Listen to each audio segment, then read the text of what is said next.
Amigos do canal Blog Ouro de Tolo, nesta gravação temos o segundo programa da série Justificando o Injustificável, com os cadernos do quesito enredo e sua análise, que o Rafik fará na sequência deste vídeo.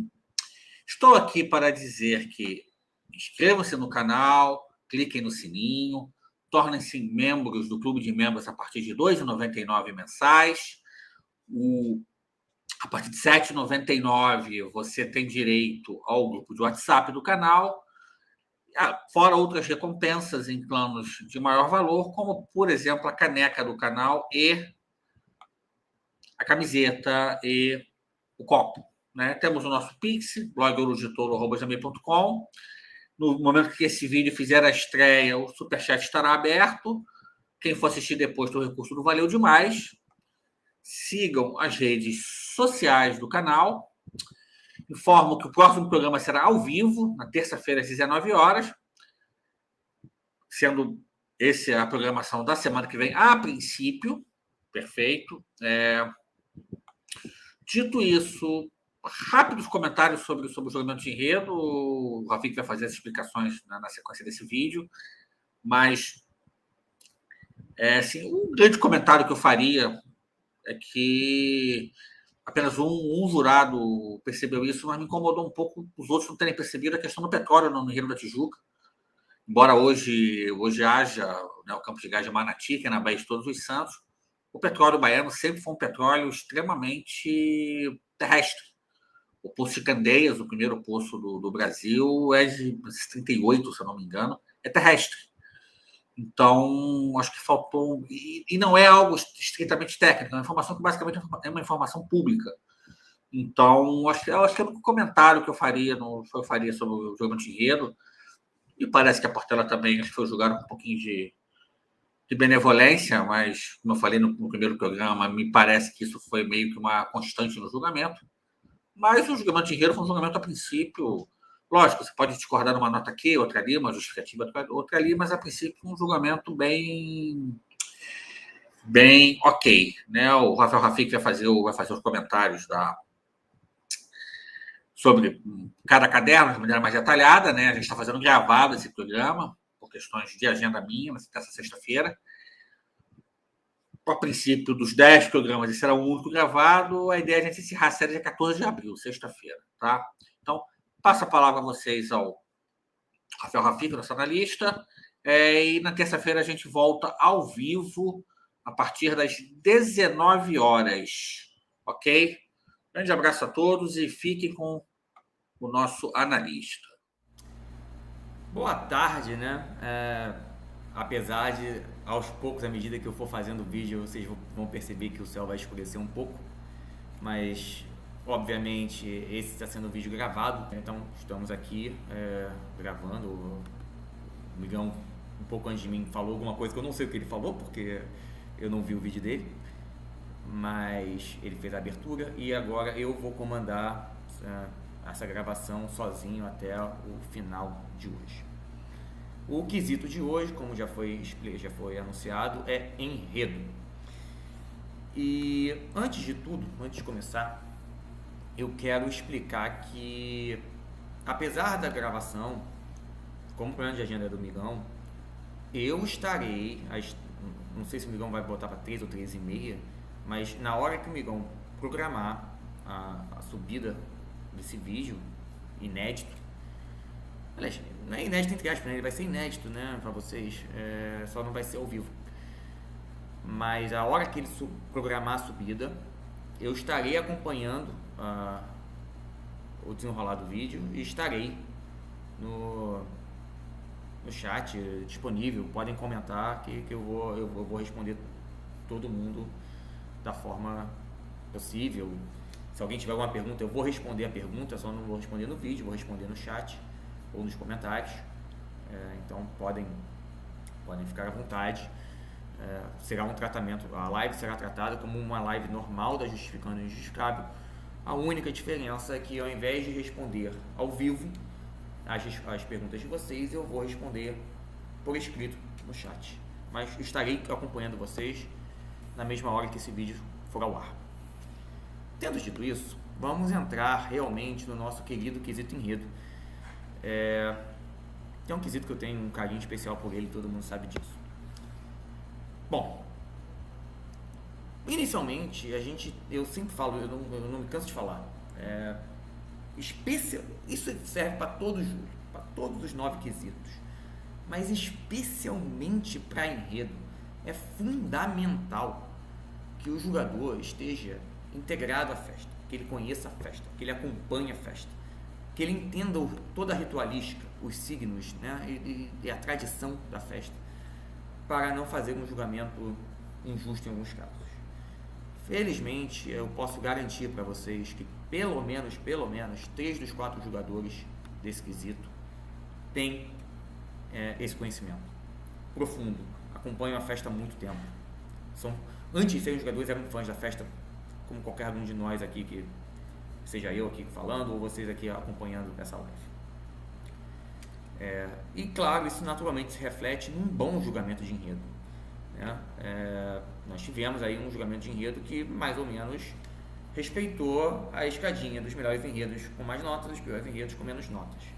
Porém, o que eu posso dizer, eu vou falar com mais detalhes à medida que essa live for se apresentando, eu senti uma certa mão leve de 3 dos 4 jogadores. Eu acho que a disparidade entre os melhores enredos e os piores enredos esse ano foi razoável para que você separasse os melhores enredos com 10 e os piores, com 9.6. Era perfeitamente justificado, vários 9.6 esse ano. E eu mesmo teria dado 2 9.6 e só uma jogadora teve a coragem de dar a nota que tinha que ser dada, que é o 9.6 para 2 escolas. A gente vai chegar lá daqui a pouco. Os outros 3 eu senti uma certa mão leve, mas dentro dessa mão leve a dosimetria ainda ficou ok para todo mundo. Claro, a gente vai discordar aqui de uma escola, ou vai discordar ali de outra escola, de uma nota aqui, mas de novo é normal, o julgamento é subjetivo e ninguém...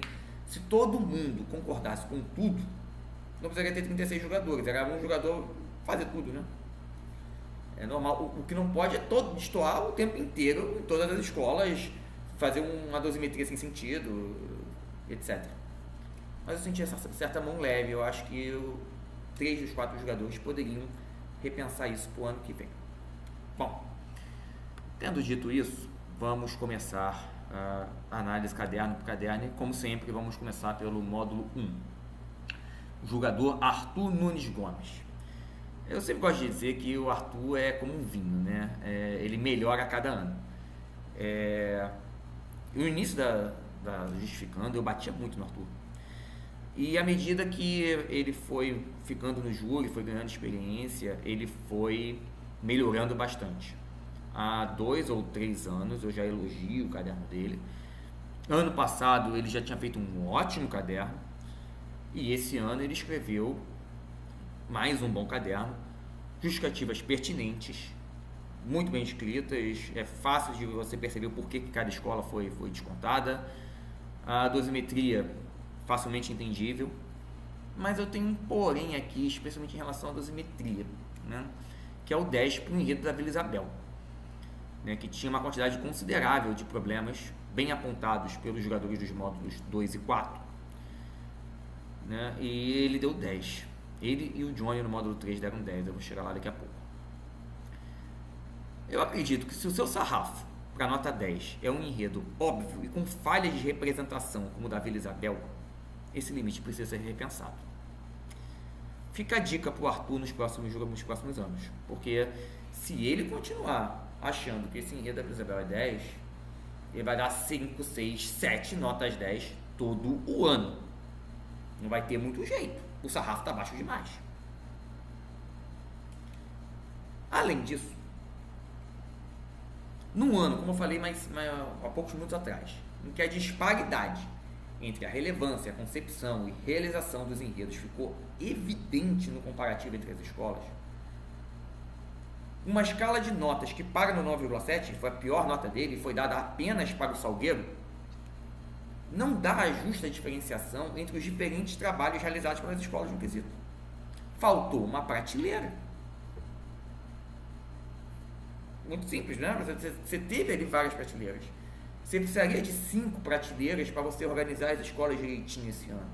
Do 10 ao 9,6. No que você coloca o piso em 9,7, você está suprimindo uma prateleira. E aí vai dificultar você a encaixar direitinho as escolas.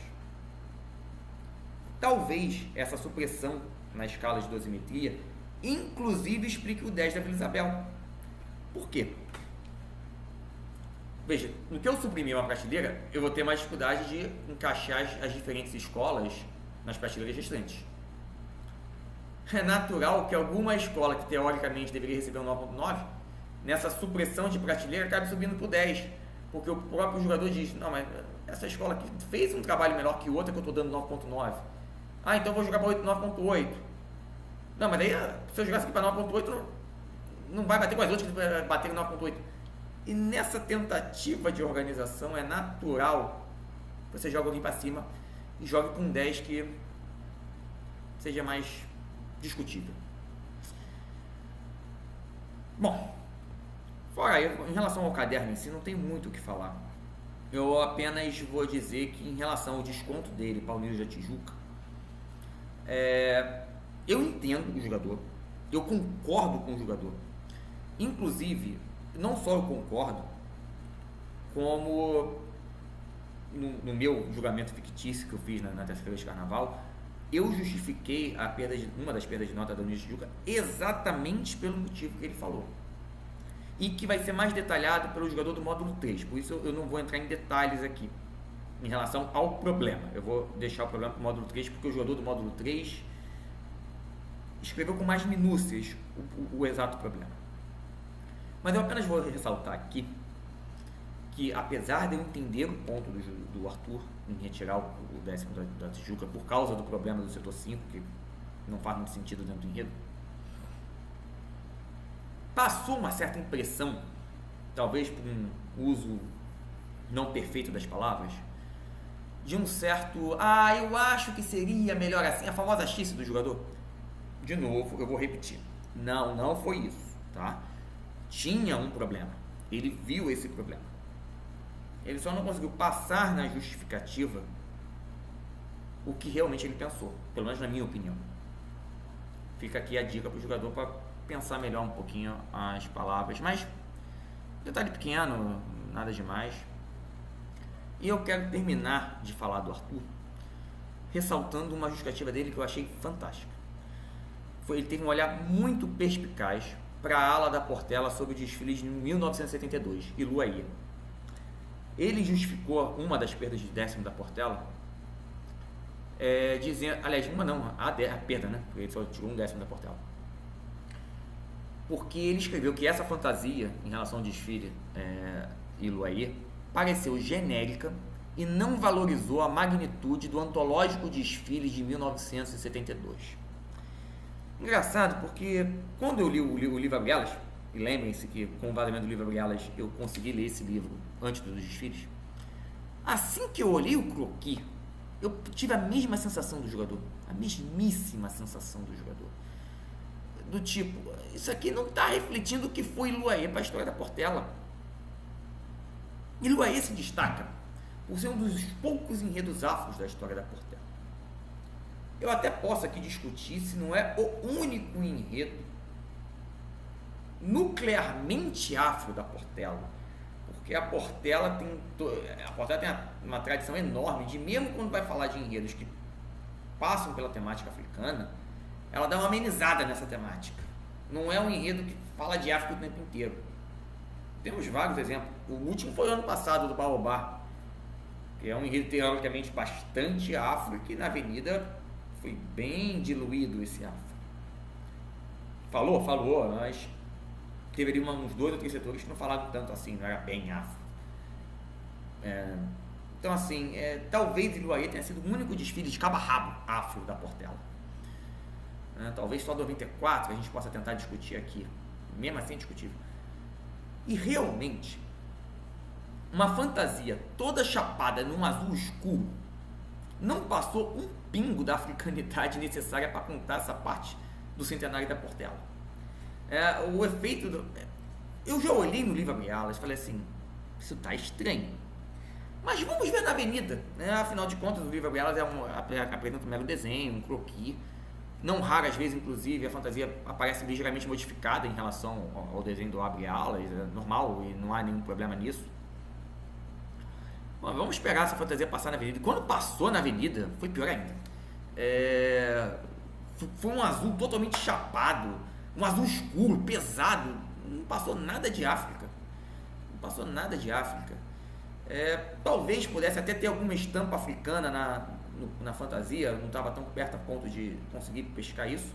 Mas justamente essa coisa monocromática pesada no azul escuro, mesmo que existisse essa estampa, eu percebi que tinha alguma estampa, mas não consegui identificar que estampa era. Não passou a mensagem, não ajudou a passar a mensagem, não estava claro a estampa. Se é que tinha, não posso garantir aqui. E eu acho que o desconto foi perfeitamente aceitável. Eu parabenizo aqui o olhar perspicaz do jogador, desculpe, gente, nesse ponto. Foi uma ótima justificativa do Arthur, né? Num caderno, muito bom. Se eu puder dar uma dica para o jogador, seja um pouco mais corajoso, aumente essas prateleiras. Pode ser até que chegue ano que vem, com todo esse cuidado que as escolas estão tendo com o enredo a partir desse ano, que vários enredos sejam bons, ou todos os enredos sejam bons, e que realmente não precise se dar nenhuma nota abaixo de 9.8, porque nenhuma escola deixou grandes problemas no enredo. Torço para que isso aconteça, inclusive. Mas, especialmente esse ano, quando você tem uma disparidade gigantesca entre Salgueiro e Mocidade e Viradouro e Mangueira, por exemplo, você tem que aplicar um 9.6 para ser justo. Então, um pouquinho mais de coragem para o Arthur para dar uma reduzida nas notas, eu acho que seria de bom tom para o futuro.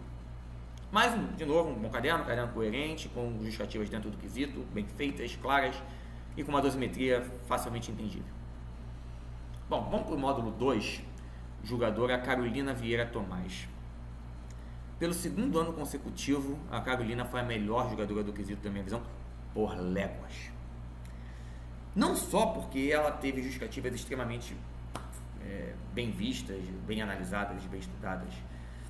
Não só porque a dosimetria dela era clara, mas principalmente ela foi a única jogadora a ter a coragem de dar os 2,9,6 que Mocidade e Salgueiro mereciam. Que, por um acaso, batia com as minhas notas. Eu, quando cheguei em casa, eu dei 9.6 para a Mocidade, dei 9.6 para o Salgueiro. Esse ano tinha que chegar no 9.6, não tinha como escapar do 9.6 esse ano, por mais grave que seja essa nota na atual escala da Aliança. E ela teve a coragem de dar 9.6. E o melhor de tudo. E outra coisa, não só tinha dado 9.6, ela deu outros 2 9.7, né, para o Império e para a Tijuca, que também eram merecidos. A única diferença é que eu inverti, em relação a ela, eu inverti Tijuca e Tuiuti, né? Eu teria dado 9.8 para Tijuca e 9.7 para Tuiuti, e ela fez o inverso, mas foi muito bem no caderno dela, assim, excelente. E outra coisa que eu admiro muito na Carolina, ela é extremamente criteriosa com as notas 10. Foram só 3 notas 10, justamente para as 3 escolas que saíram com 40 no quesito. É verdade, eu posso não ser a melhor pessoa aqui para elogiar a Carolina, porque eu já percebi nesses 2 anos que ela é jogadora que nós pensamos de forma muito parecida, a nossa cabeça funciona de forma muito igual. Por que eu falo isso? Das 12 notas que ela deu, nada menos que em 7 delas as notas bateram iguais, inclusive os 2 9,6 e o 9,7 do Império e mais alguns 9,8. Então, assim, não satisfeito em 7 notas baterem, e das outras 5, 4 foi apenas um décimozinho para lá e um décimozinho para cá, em 5 delas as notas justificativas eram, se não idênticas, muito próximas, até pelos motivos. E, gente, eu juro, eu não comentei nada de julgamento com ela, não teve nenhum comentário, não houve repasse de informação. Nós chegamos à mesma conclusão de forma separada. Então, assim, eu já percebi que a minha cabeça funciona de forma muito próxima da dela. duplo é isso, que mais uma vez ocorreu esse ano, o fenômeno já tinha ocorrido ano passado. Eu falei que ela apenas deu 3,10 para as 3 escolas que saíram com 40 no quesito. E só mais uma escola saiu com 30 no quesito, que foi a Grande Rio. Todas as outras perderam pelo menos um décimo em Rio. E mais uma vez, ocorreu aqui com a Grande Rio o que ocorreu com a Portela no ano passado. Só a Carolina observou o mesmo que eu observei. No caso do ano passado, tanto ela como eu, a gente não entendeu por que a Portela dividiu os orixás em duas partes diferentes do quesito, não fazia o menor sentido. Ela descontou isso, eu também descontaria isso, e por isso, para mim, a Portela não era 10 em enredo. Sim, ainda teve o problema do navio negreiro, que já foi muito discutido, etc. Mas, conceitualmente, não tinha por que separar os orixás, eu concordo plenamente com a justiça da Carolina. Mas só ela viu isso, né? Os outros 4 jogadores do quesito, ano passado ainda eram 5, deram 10 para a Portela, e a Portela saiu com 30 no quesito. E esse ano aconteceu a mesma coisa com a Grande Rio. Eu achava que a Grande Rio merecia 9,9 no quesito. E a única jogadora a dar 9,9 para a Grande Rio nesse quesito foi a Carolina. E inclusive nós concordamos no motivo. Especialmente a partir da ala do ambulante da central, que era a ala 16, se não me engano era a final do 3º setor, posso estar enganado. Então, a partir dali, daquele final daquele 3º setor, início do setor das raízes, quando o Zeca voltava para Xerém, tinha algumas alas ali que estavam com excesso de informação, muita coisa, e não estavam passando a mensagem. E foi exatamente o que ela escreveu. Ela falou: falta de comunicação por excesso de informação nas alas 16, 18, 19 e 20. Perfeito. Veja, eu posso falar com conhecimento. Eu peguei trem todos os dias por mais de 10 anos da minha vida, e às vezes eu pegava da central até Japeri, quando eu precisava ir para Mendes. Pega essa fantasia 16 do ambulante da central. Vê se você reconhece um ambulante da central na fantasia. Não reconheci, assim como também algumas fantasias da Jair estavam difíceis de entender.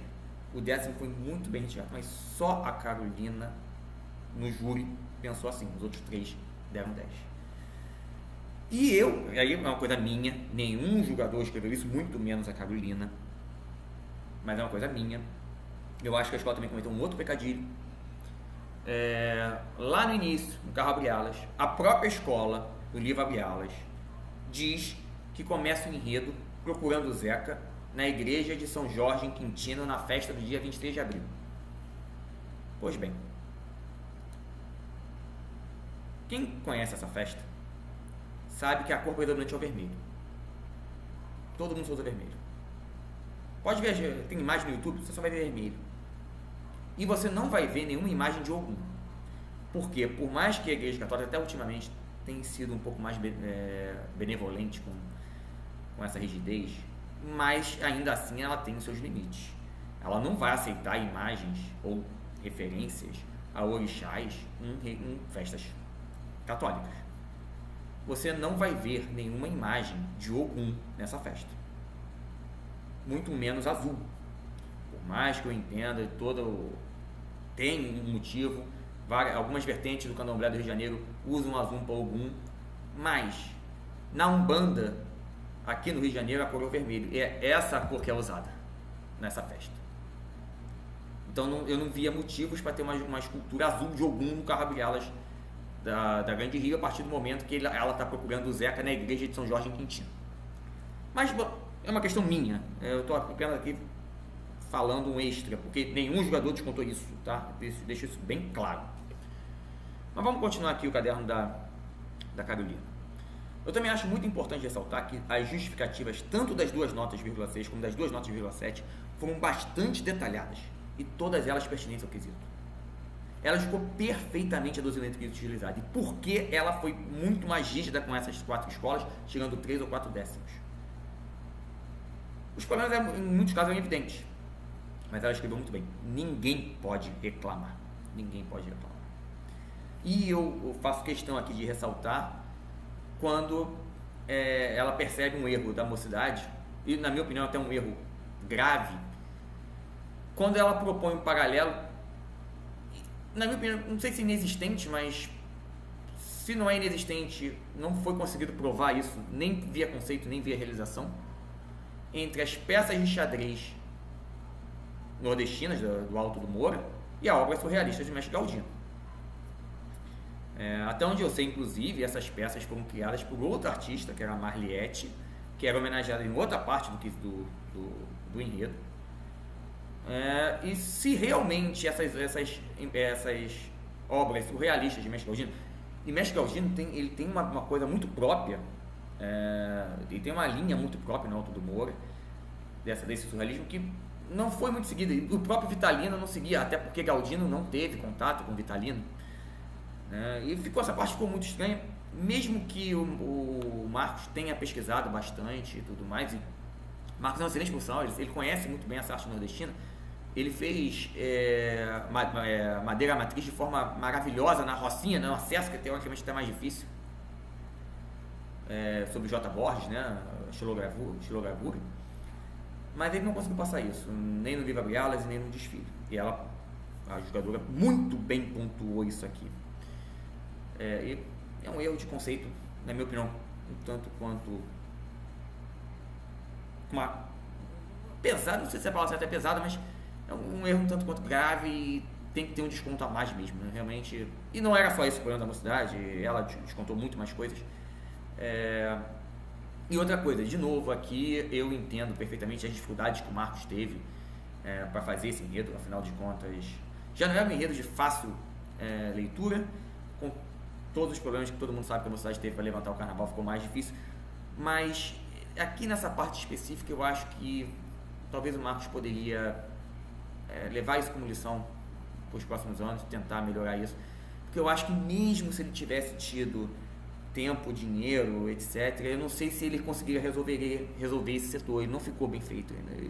Eu acho que o problema estava mais no conceito até que na realização. Bom, por fim, para finalizar esse caderno, eu acredito que a única possibilidade de discussão seja a justificativa da Beija-Flor. E, antes de qualquer coisa, eu faço questão de ressaltar que eu não só entendo, como eu concordo com um ponto ressaltado pela Carolina para descontar o enredo da Beija-Flor. Ele tentou ser muito abrangente, de forma que ele acabou não explorando com a profundidade necessária nenhum dos assuntos. Vamos ser sinceros, para a Beija-Flor explorar com a necessidade necessária todos os assuntos que ela propôs, ela precisaria de umas 45 alas. Eu não estou exagerando não sei nem se 45 seja suficiente. Realmente o enredo tentou ser muito abrangente. Aí, com a limitação de espaço e tempo que nós temos no especial hoje, ficou tudo passando muito rápido e acabou não passando mensagem nenhuma. Como a própria jogadora escreveu, só a ala 1, que é a ala lá dos heróis da Guerra de 23, daria um enredo inteiro. A Guerra de Independência da Bahia, já daria um enredo inteiro. Então, eu concordo plenamente com a jogadora, mas da forma como a justificativa foi escrita, talvez uma pessoa um pouco mais, que cai de paraquedas no caderno, digamos assim, possa abrir uma discussão do tipo, mas se o enredo estava abrangente, por que se descontou? Talvez o problema ficasse mais claro se a justificativa deixasse também de forma mais nítida que o excesso de abrangência prejudicou a formação da interconexão entre os diversos temas abordados. E isso prejudica a coerência e a coesão do enredo e realmente justifica a perda do ponto. Veja, tanto eu concordo com o jogador, e desse ponto não foi só eu, todos os jogadores concordaram que a Beija-Flor não teve 1/10 sequer em enredo. Mas talvez a justificativa para alguém que não esteja tão acostumado a acompanhar enredos, a analisar enredos, talvez fique essa discussão, mas de novo eu faço questão de ressaltar isso aqui. Eu entendo e concordo com a jogadora. Mas ao mesmo tempo é muito preciosismo nosso a gente querer exigir esse tipo de filigrana nas justificativas, até mesmo do Arthur também, no módulo 1, porque eles estavam praticamente o módulo duplo, então um estava em cima do outro na mesma estrutura, porque depois de 2 dias de muita atenção, muito cansaço, porque um jogador que tem noção da sua responsabilidade, ele fica tenso, e a tensão faz você ficar cansado, é natural. E ele ainda tem que escrever o seu caderno, já depois de 2 dias tensos, já com sol alpino, às 7 horas da manhã, 6h30, 7 horas da manhã, da terça-feira de carnaval. E ainda vem um som pesado de funk do camarote ao lado do módulo. E o pior, né? Como a caixa de som, e era um funk com um grave bem pesado. Não satisfeito em ter o som, esse grave batia na estrutura metálica, porque esse módulo duplo tem uma estrutura metálica. E o que acontece quando um som grave bate no metal? Treme tudo. Como é que você vai escrever o caderno tremendo? E você ainda tem que se concentrar, é difícil, gente. Chegou ao ponto de um jogador chamar o staff da Liesa, apontar para a caixa de som e dizer assim: não tem a menor condição da gente trabalhar com essa caixa de som aqui. E aí, uns 5 minutos depois, alguém da Liesa foi lá no camarote e o som foi desligado. Mas isso já eram mais de 7 da manhã. Já tinha mais de 40 minutos, 50 minutos que o navegador tinha passado pelo módulo 1. Aí você vai me perguntar: Rafael, como é que você sabe disso? Pois é, eu fiquei na Sapucaí até as 8 da manhã, 8h30 da manhã, acompanhando, mesmo que de longe, de fora, esse processo de feitura dos cadernos de julgamento e lacração desses cadernos. Eu fiquei tentando olhar para as cabines, para ver o que estava acontecendo, passava nas cabines, depois eu andava até o final da Sapucaí, olhava para tentar acompanhar o que estava acontecendo. Justamente para tentar entender melhor todo o ambiente em que o jogador estava fazendo aquilo. Tudo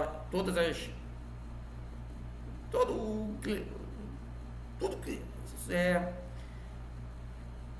rodeava o jogador e pode acabar influindo positivamente ou negativamente no resultado do caderno, né? Então, assim, a gente tem que dar uma relevada e de novo, eu reforço que o problema apontado é merecedor do desconto.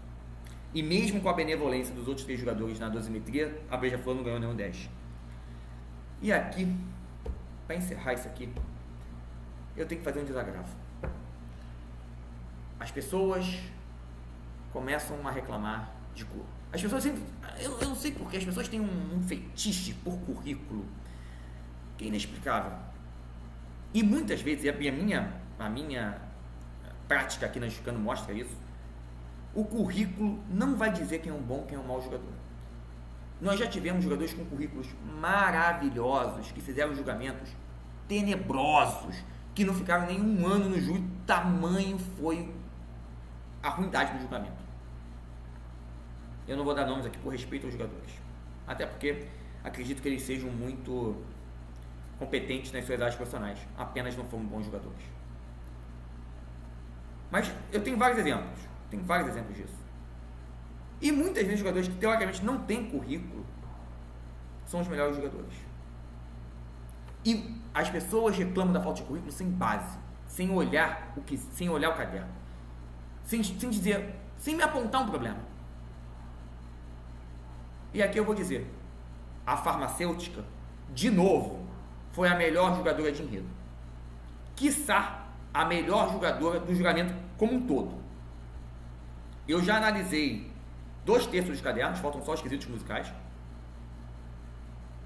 E tranquilamente eu digo, esse caderno é top 3 de todos os julgamentos, de todos os quesitos. E talvez seja o melhor até agora, pelo menos, para mim. A farmacêutica fez um excelente trabalho. Só que o que as pessoas esquecem é que ela não é apenas farmacêutica. Ela tem 20 anos de vivência de carnaval. Ela pesquisa pra caramba. Ela atualizou o livro do Pércio Gomes de Brasil, que é uma referência para quem estuda a história do carnaval.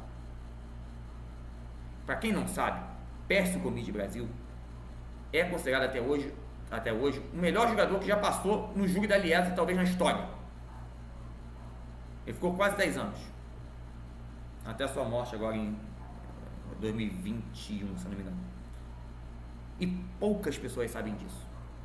A Carolina é pupila do Pércio. Ela aprendeu muitas lições com o Pércio. Ela não caiu de paraquedas no júri da Liesa. Ela está lá por méritos. Ela sabe fazer muito bem. Eu fico ainda mais chateado quando eu vejo pessoas que conhecem a festa, jogadores inclusive de prêmios importantes do carnaval, que não são do júri, mas são aqueles prêmios extraoficiais, simplesmente ir no Twitter e escrever: olha o que a farmacêutica escreveu, sem dizer qual é o problema. E sabe por que ela não diz? Porque não tem. E é pior ainda quando a apresentadora da TV oficial do desfile pega esse tweet e retweeta. Sem base nenhuma. Então, assim, vamos ser menos curriculares. Vamos analisar mais o trabalho do jogador. E vamos ser... se o jogador está fazendo um bom trabalho, ele pode ser, sei lá, oculista. Você não conhece a vivência dele, você não sabe o conhecimento de música, você não sabe a vivência dele. Eu prefiro um jogador sem currículo, mas que conheça a festa, ainda mais enredo, do que um jogador com um currículo maravilhoso que não sabe o que está fazendo na Sapucaí, como alguns jogadores desse quesito já ocorreram. Busquem justificando os injustificáveis dos anos passados. Leiam, vocês vão saber de quem eu estou falando, porque eu deixei isso bem claro nos textos. Por mais Carolinas e Fernandos, né, de Alegoria e Adereço, com seus olhares atentos e criteriosos no júri, com o seu merecimento da nota 10, com a sua valorização das notas 10, porque esses dois se destacam justamente por valorizarem a nota 10 e darem muito menos 10 do que os outros, de forma justa. O 10 tem que ser arrancado, tem que ser merecido, a escola tem que realmente se destacar. A Carolina só deu 3 esse ano, o Fernando só deu 2. Alguns poucos deram 4, a maioria deu 5, 6, 7. Então vamos ter mais respeito com os jogadores. Eles são pessoas físicas também. E muitos deles estão lá por merecimento. Vamos respeitar os bons trabalhos, por favor. Bom, tendo dito isso, vamos para o módulo 3, jogador Johnny Soares. Inicialmente, para o Johnny Soares, vale aqui em relação às prateleiras, né, a dosimetria, vale o que eu falei pro Arthur. Como ele não baixou para o 9.6, ficou faltando uma prateleira. E nessa falta de prateleira, pelo mesmíssimo motivo, talvez a gente tenha tido outro nota 10 para a Isabel. Além disso, acho que teve erros de dosimetria fortes no Salgueiro e na Mocidade. Mas eu vou explicar mais abaixo. Além de um 10, o único 10 da Portela no quesito. Mas tudo bem, não vou nem entrar isso aqui. De novo, uma nota ou outra também, você vai ver que o Arthur deu 10 para a Vila. No próximo módulo, o Marcelo vai ser o único jogador a dar 10 para a Tijuca. Essas diferenças de avaliação em uma escola acontecem, não é o problema. Mas o meu grande problema com o Johnny, e não é de hoje, não é desse ano, e não é do ano passado, e não é do ano atrasado, é um problema que quem acompanha justificando sabe que é de longa data. Eu tenho certas discussões conceituais antigas que eu travo com esse jogador, quanto às diretrizes de julgamento de enredo e despontuação dobrada pelo mesmo problema, excesso de cobrança de cronologia onde não tem que se cobrar cronologia. Mas assim, os anos passam e eu não vejo melhora nesse ponto. Mais uma vez, eu abro o caderno de Johnny Soares e tenho que me deparar com uma justificativa de desnível visual.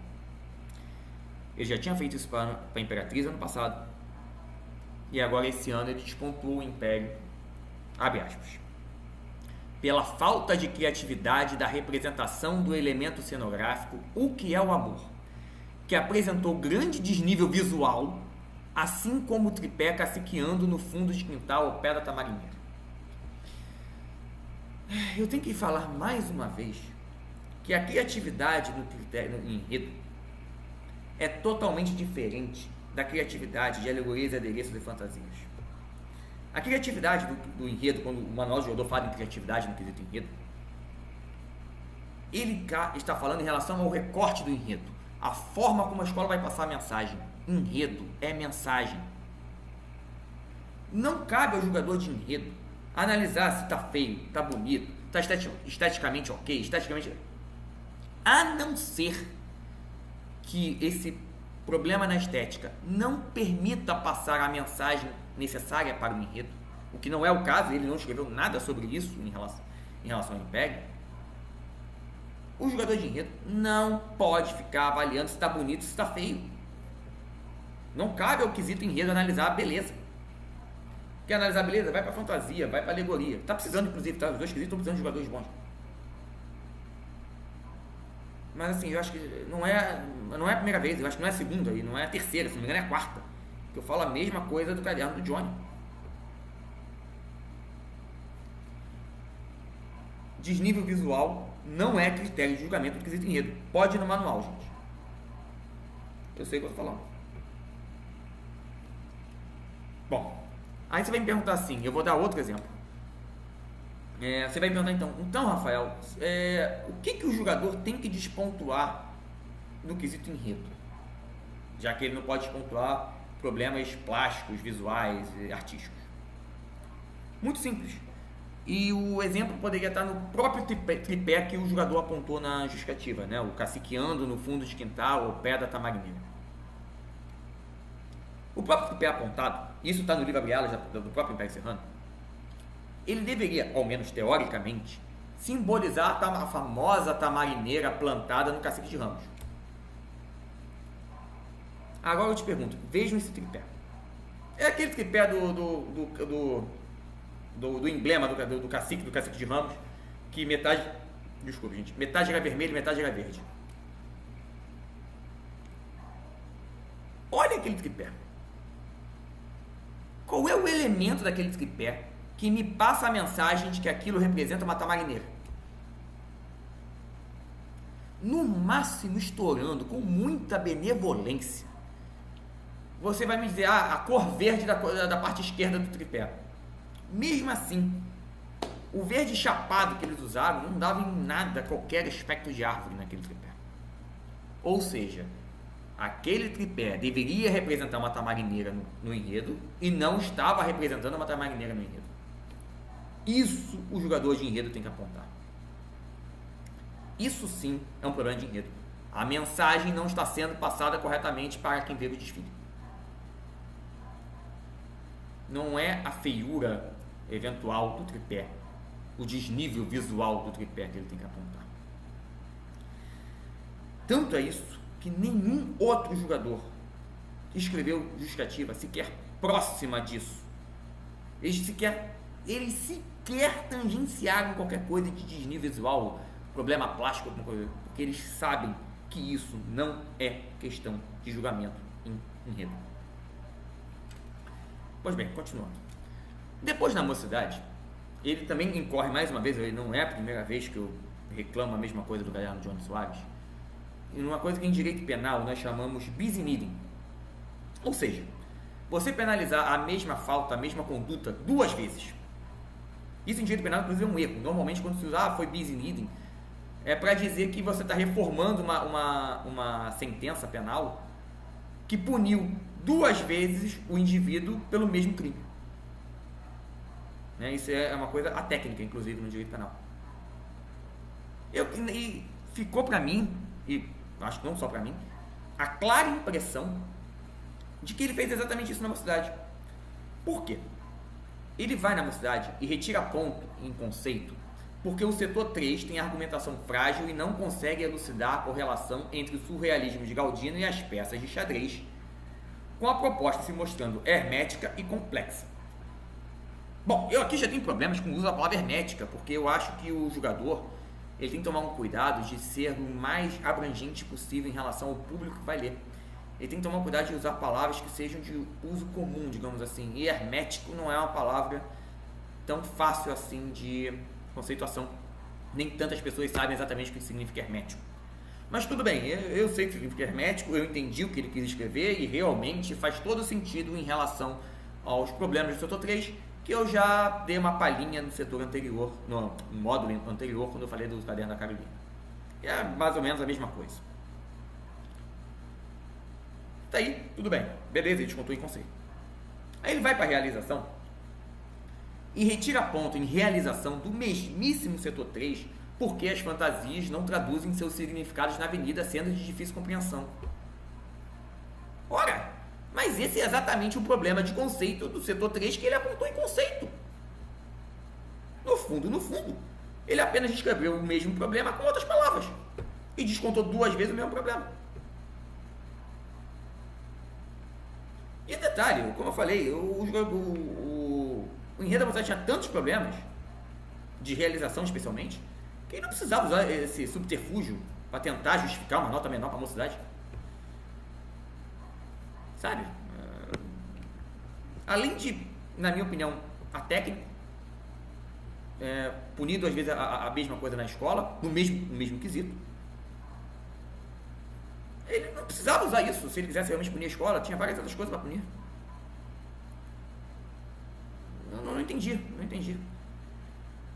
Mas, bom, é isso que nós temos. Para piorar, e aí eu vou começar a entrar na dosimetria dele, depois de escrever isso no setor 3, depois de escrever tanto em concepção como realização, ele ainda finaliza a realização dizendo o seguinte, abre aspas, em praticamente todas as aulas, não ajudam a representar a estética do barro, o que tornou o desfile algumas vezes sem sentido e monótono.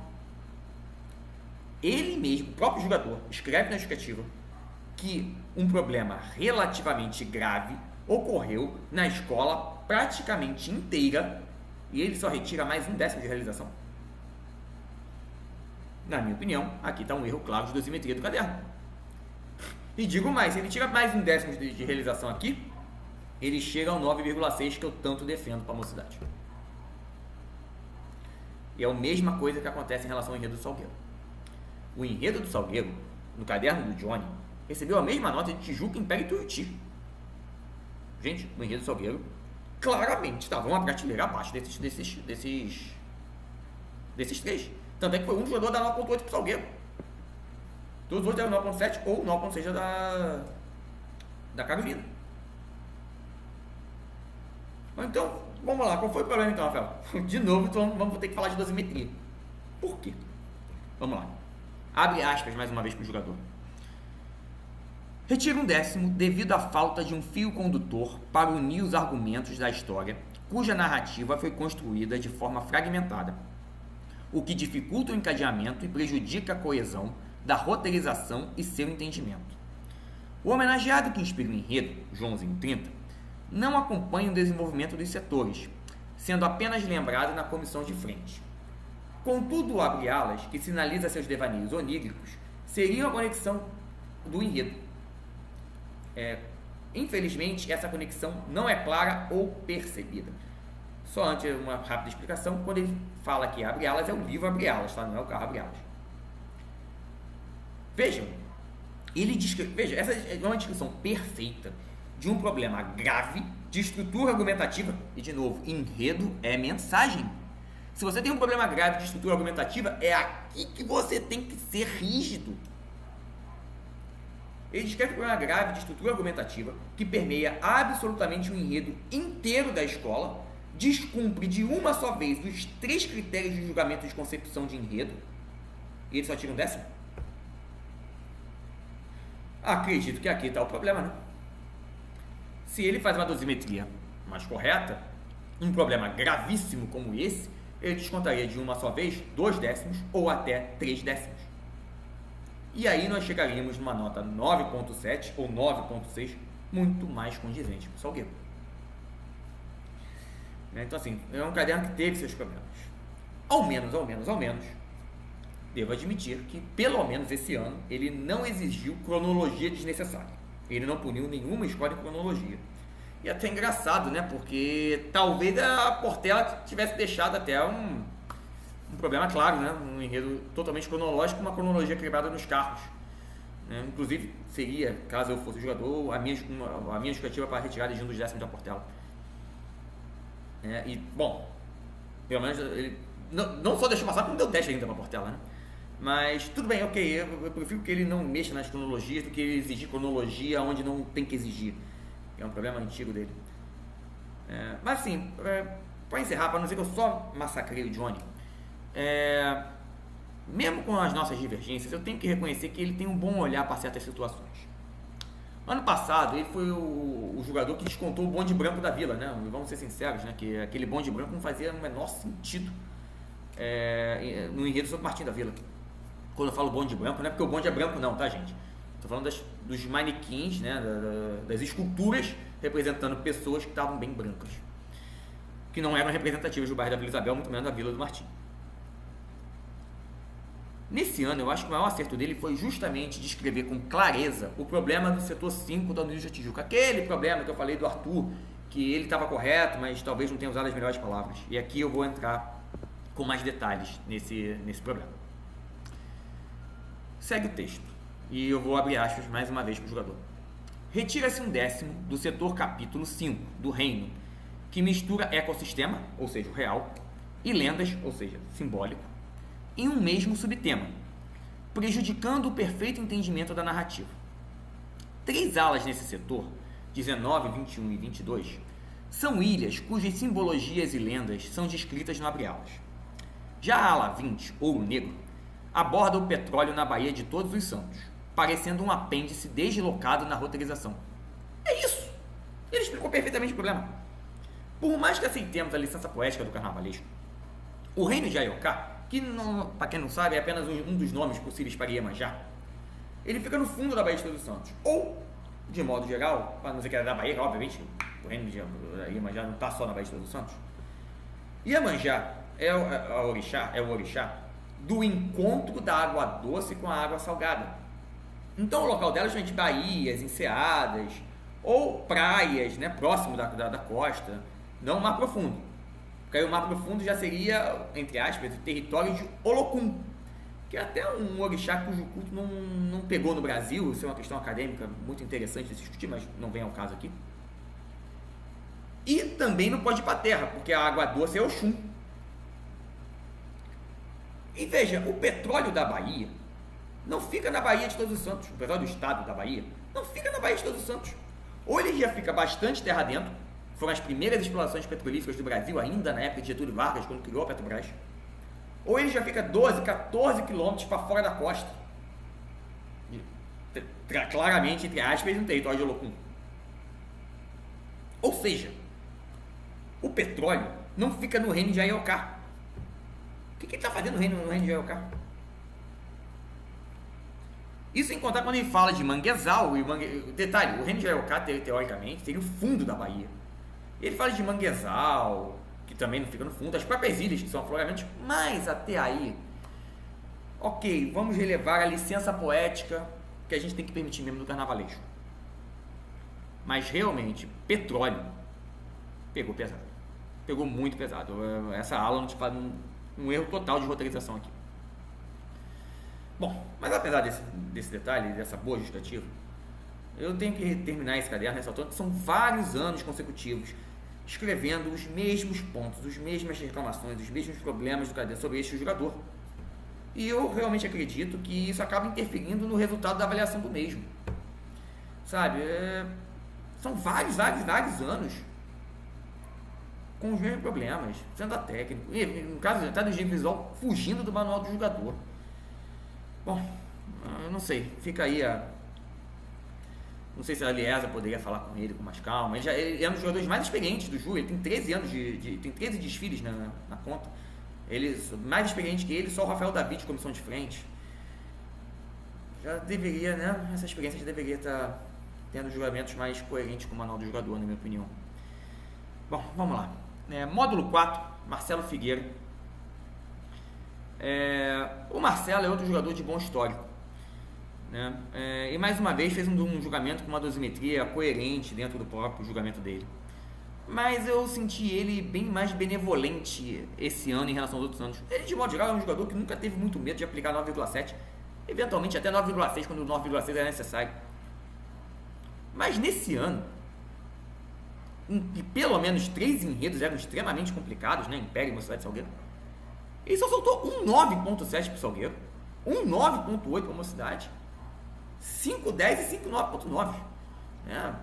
Sei lá, me deu a impressão que ele estava numa vibe meio Marcelinho, paz e amor, né?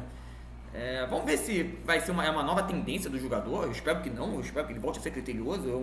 É um quesito que eu tenho um carinho especial, eu gosto de jogadores criteriosos nesse quesito.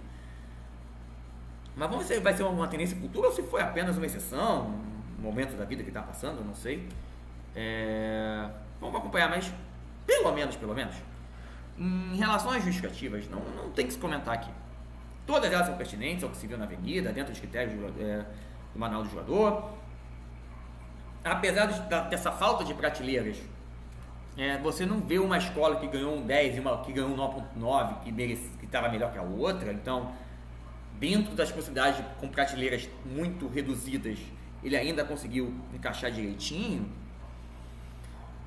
Mas estranho aqui o 10 para o Tijuca, mas, que é o único do quesito, mas tudo bem, ok. Visões individuais do jogador, cada um tem a sua visão e é natural que uma ou outra visão seja distoante.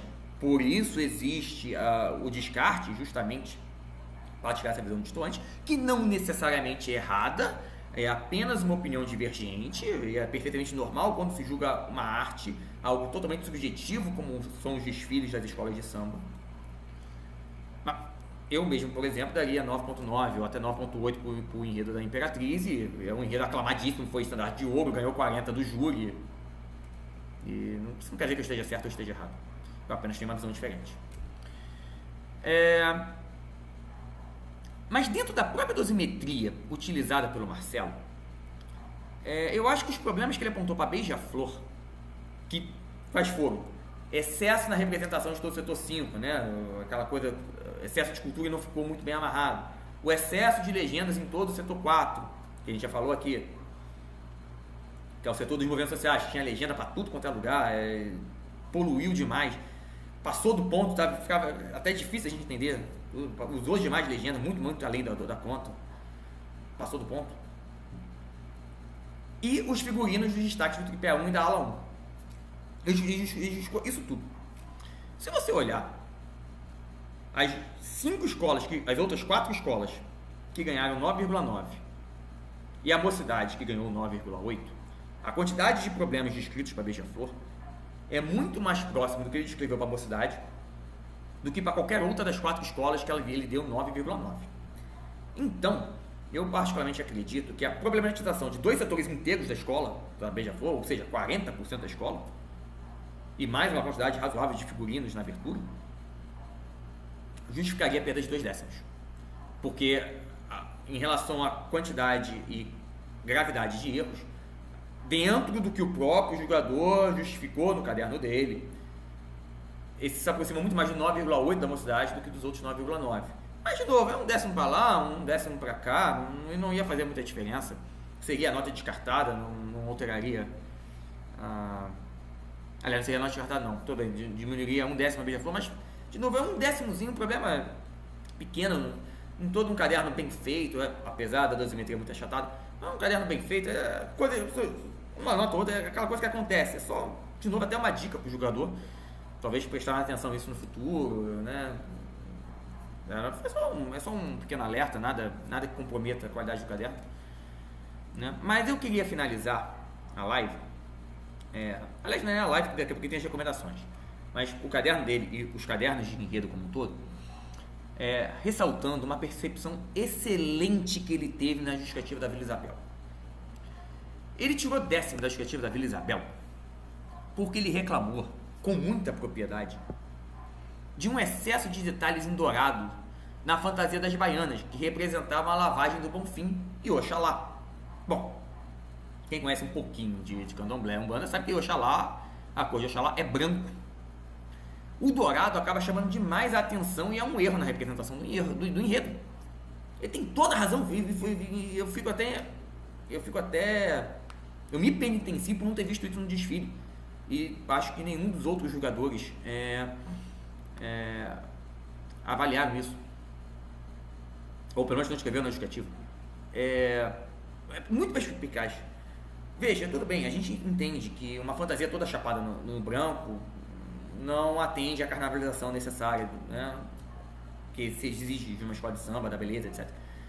Mas a gente já teve várias outras representações de Oxalá. Oxalá já foi representada na Sapucaí 300 vezes. E ninguém apelou para o dourado. Para quebrar esse excesso de branco, se apela para o prata, que dá um efeito muito bonito. O Leandro, em 2017, fez isso muito bem na Mangueira. A Anique Salmão já fez isso na Porta Pedra, eu não vou lembrar o ano agora. Mas a Anique Salmão também representou o Oxalá indo para o prata. E se você for pesquisar, tem várias outras. E normalmente, quando os carnavais entram nesse dilema de ter que representar o Oxalá, mas não querer botar uma coisa toda branca, ele quebra pro prata, não pro dourado. O dourado acaba sendo até uma afronta às religiões de matriz africana, né? Porque é muito ligado a outros orixás que não tem nada a ver com Oxalá, né? E aí eu aproveito essa ótima justificativa do Marcelo para fazer uma sugestão à Vila Isabel, porque a escola, por algumas vezes no livro Abre Alas, não foi muito correta no seu texto, nas suas conceituações. Eu acho que bom, a Vila Isabel agora contratou o Vinícius Natal como enredista. Eu acho que, felizmente, o Vinícius Natal é um cara muito bom e deve resolver isso. Mas o livro Abre Alas da Vila Isabel tá eivado de pequenos problemas de conceito aqui e ali, que muitas vezes demonstram falta de conhecimento sobre o tema, ou até falta de respeito com algumas religiões de matriz africana. Eu acho que a Vila Isabel tem que ter um pouquinho mais de cuidado com isso. Fica até o alerta pro Vinícius Natal que tá chegando. Apesar que o Vinícius Natal não tem problema com isso normalmente, isso ele deve tirar de letra. Mas, por exemplo, por 2 vezes, a Vila Isabel usou o epíteto divindade afro-brasileira para adjetivar Iemanjá. Gente, tudo bem, eu entendo, eu sei que tem uma corrente antropológica que até defende que Iemanjá foi ressignificada no Brasil e por isso ela deveria ser realmente uma entidade afro-brasileira. Mas eu acho que especialmente no mundo do samba, que tem que ressaltar suas origens negras, vamos falar a verdade. Iemanjá é uma divindade africana, ponto. Para nós do samba, eu acho que é a melhor forma de representar. Iemanjá é uma divindade africana. Divindade afro-brasileira talvez fosse alguma coisa nossa da Umbanda, alguma coisa que pega um elemento africano com um elemento brasileiro, um Zé Pilintra da vida, sei lá. Mas Iemanjá é essencialmente africana. Outra coisa complicada é quando fala de Parintins, tanto na ala de Parintins como no carro de Parintins, que a vila diz que a festa de Parintins ela tem uma origem, uma religiosidade indígena muito forte. Não. Quem conhece um pouquinho mais da história de Parintins sabe que Parintins surgiu de um movimento da Igreja da Juventude Católica, que teve a brilhante ideia de reunir os 2 bois numa competição na praça da cidade para angariar fundos para construir a Catedral de Parintins. Por mais de 30 anos, o que se tornou o Festival de Parintins ocorreu sem nenhum pajé e sem nenhuma grande presença indígena. O pajé ele só vai surgir no final da década de 80 e início da década de 90, quando o festival já estava para lá de arraigado, já estava para lá de consolidado. Inclusive, é uma figura tão... E aí sim, nesse processo de trazer a questão, o tema indígena para o Festival de Parintins, e isso as pessoas de Parintins foram muito, muito boas em ver isso, que o festival seria uma grande oportunidade do próprio povo amazônico expandir a luta, propagar a luta, fazer propaganda da luta indígena. Mas essa tomada de consciência só ocorreu quando o festival já tinha 30 anos. Que coincidiu, inclusive, com o início da expansão do festival para abranger inicialmente toda a região norte e depois todo o Brasil, né, naquele movimento que até o enredo do Salgueiro 98 fez parte, e depois a Band começou a transmitir para todo o Brasil, etc. E aí sim, eles começaram a pegar elementos indígenas, porque eu acredito que eles tenham percebido, inclusive, que isso é a marca característica da Amazônia, é o que dá a individualidade, digamos assim, da Amazônia, é o que dá o toque amazônico. E foi muito bem sucedido nesse ponto, etc. Hoje em dia, o festival realmente é eivado de signos indígenas, de mensagens indígenas, e as escolas em seus temas sempre estão... As escolas, desculpa, meu Deus do céu, os bois... estão sempre falando bastante da questão indígena. Ano passado, inclusive, basicamente só se falou disso.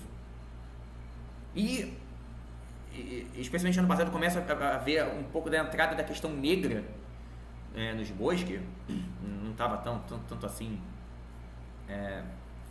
Vez outra se falava, mas não tanto. Mas assim, voltando ao livro Abre Alas, que aqui eu já divaguei demais. A questão indígena só vai surgir na década de 90. E depois as mesmas pessoas, né? Valdir Santana no Caprichoso e André Nascimento no Garantido vão ser o pajé por 30 anos. E os dois se aposentaram mais ou menos próximo, em meados da década passada. Então assim, não, a origem de país não é indígena. Não é religiosa indígena. Sim, ela ganhou esse aspecto depois. Mas não está na origem. Assim como a cavalhada não surgiu de uma festa religiosa. Tudo bem, ela surgiu de uma guerra religiosa, é verdade. Ela surgiu da rainha, eu esqueci qual é a rainha de Portugal, mas da rainha de Portugal, que iria fazer apresentações entre um exército cristão e um exército muçulmano para fazer a propaganda da guerra de reconquista da Península Ibérica, isso no final da Idade Média. E no Brasil, a gente absorve essa festa portuguesa em conjunto, aí sim, com uma festa religiosa, que é a festa do Divino, e de forma que hoje a cavalhada está muito atrelada à festa do Divino, porque ela costuma ser feita, especialmente no Centro-Oeste, na época da festa do Divino. Mas a origem dela não é religiosa, não é de festa religiosa. Então, assim, o caderno da vida dela está em vários pequenos problemas. Eu acho que a escola poderia prestar um pouco mais de atenção, e acredito que já está prestando. A própria contratação do Vinícius Natural me mostra que a Vila Isabel está preocupada com isso sim, e eu espero que isso se ajeite para o ano que vem. Bom, com isso eu termino aqui os 4 cadernos de enredo, que mais uma vez, apesar de 3 jogadores terem tido uma certa mão leve, teve um bom julgamento esse ano. Os melhores enredos ganharam as melhores notas, os piores enredos ganharam as piores notas. As justificativas, à exceção do módulo 3, foram bastante técnicas e bastante coerentes com o quesito.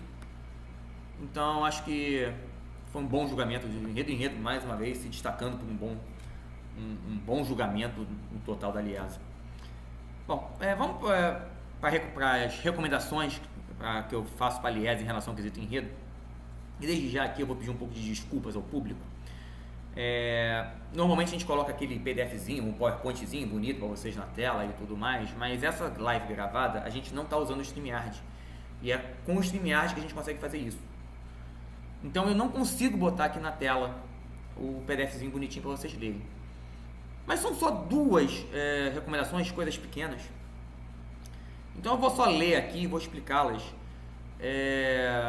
Até porque são duas recomendações que eu já trago do ano passado. Não tem nenhuma novidade aqui. Vamos lá, primeira recomendação. Clarificar com mais detalhes os limites da avaliação de criatividade no quesito enredo, deixando claro que a avaliação deve se concentrar apenas na forma de comunicar o enredo, não na questão artística das fantasias e alegorias. Exatamente o que eu já expliquei com detalhes quando eu falei sobre isso em relação ao desnível visual no módulo 3. A segunda recomendação é explicitar claramente no manual do jogador que a falta de cronologia não deve ser despontuada se isso não afetar a mensagem do enredo que a escola está contando. Eu já reclamei disso ano passado, eu apenas trouxe do ano passado para cá. Esse ano ninguém despontou isso, nem o Johnny Soares, que, como eu falei, tem um longo histórico sobre isso. Mas, como eu disse, nessas recomendações nem sempre eu apenas coloco problemas desse ano. Eu trago alguns problemas que eu já vi na história da Justificando e coloco eles aqui enquanto eu vejo que isso não se resolveu. Gente, é isso. Muito obrigado pela paciência de vocês. Eu já estou aqui há 1h06 no monólogo.